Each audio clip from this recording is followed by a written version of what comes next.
What happens more often than not is that early retirees end up unable to live the lifestyle that they set out for to begin with.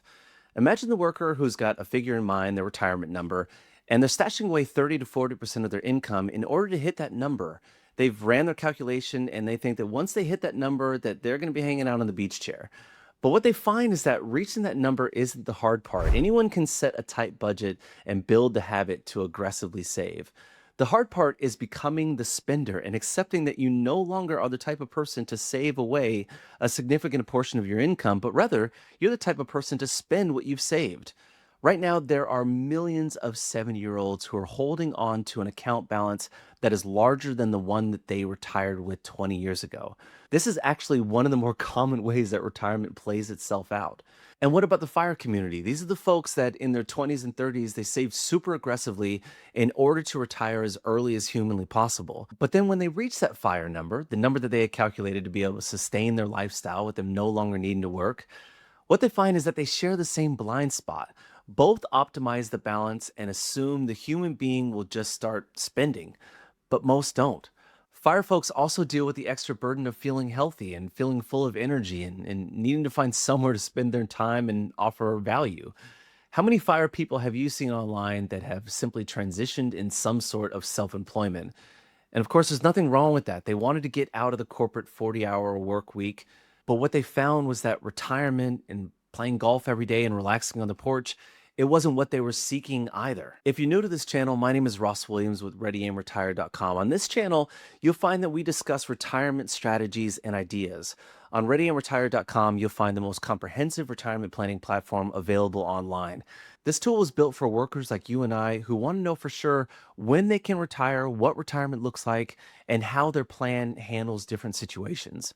Three psychological traps sabotage fire savers: treating the number as an emotional cure, letting the spending muscle atrophy, and turning fragility into a status game. These early retirees hit the number that they had been chasing for years, and then they found that the number was never the hard part. BlackRock and the Employee Benefit Research Institute dug into the stats.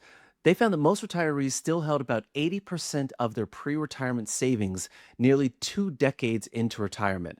The higher asset retirees still had 83% of their money sitting there 18 years into retirement, and 42% of them are still hanging on to at least 80% of their original nest egg a full 20 plus years later. More than a third of retirees don't just hold on to their pile, they actually see it keep growing. Now, I love the idea of fire. In fact, I consider myself an early adopter. More of a coast fire approach is what I and my wife have taken. The Financial Independence Retire Early community proved that regular households can save 40 to 70% of their income and reach independence decades ahead of schedule. The average American saves just 3.6% of their disposable income. So they've proven that it is possible if you go after your retirement goals aggressively. But again, the trouble shows up on the other side of the finish line. What happens is your saving muscles get strong while your spending muscles get weak. And at that finish line, your saving muscles are meant to stop doing their lifting. When people decide they're done with a standard 40-year grind, they usually pick one of two lanes. The lean style is basically a polite no thank you to hefty consumerism. You shrink your lifestyle to fit into a small permanent budget, maybe around $30,000 or $50,000 a year. And you trade in the fancy stuff for total ownership of your time.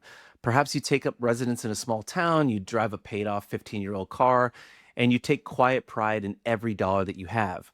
Fat financial independence aims for the good life: nice vacations, a comfortable home, first class flights. The trick here is scale. You just build up a bigger pile in order to fund this lavish lifestyle. A $3 million portfolio can afford you roughly $120,000 a year. So a business class seat might feel, as the folks in the movement love to say, functionally free. But whether you can afford this ticket or not, the hard part is actually clicking the buy button. The average American just simply takes a guess on what they need to actually retire. These three outfits asked Americans the same question and came up with completely different answers. Northwestern Mutual says 1.26 million, Schwab says 1.6 million, BlackRock's poll says 2.1 million. Those answers scatter more than $500,000 apart. The reason these numbers are so far apart is because the retirement that everyone thinks of is nothing but a feeling. That laser focus on a number introduces three traps. Trap number one is thinking the number is the cure.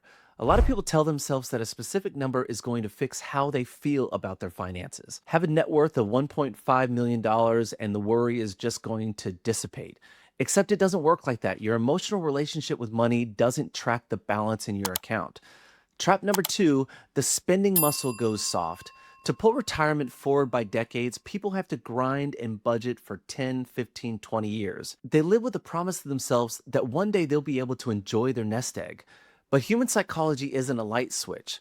Spending money well is a skill, and that skill grows rusty unused. The saving muscle gets overtrained for decades while the spending one withers.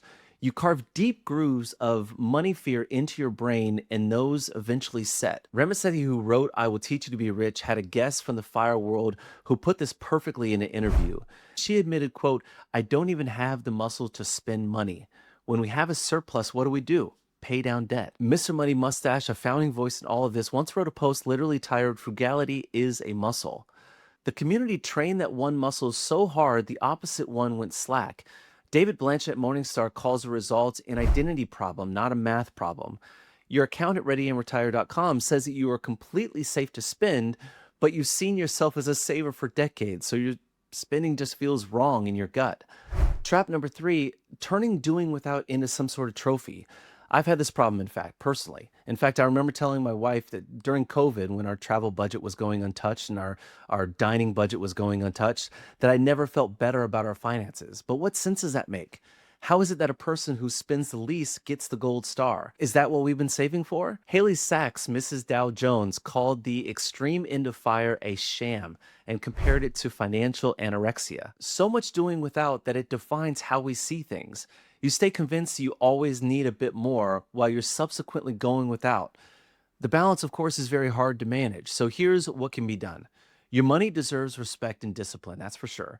But it's also a tool, and tools are meant to be used. A tool that you refuse to ever pick up isn't an asset. It's more of a monument to your fear, sitting on the shelf, gathering dust. So what actually moves your timeline? It's not your money, it's your savings rate.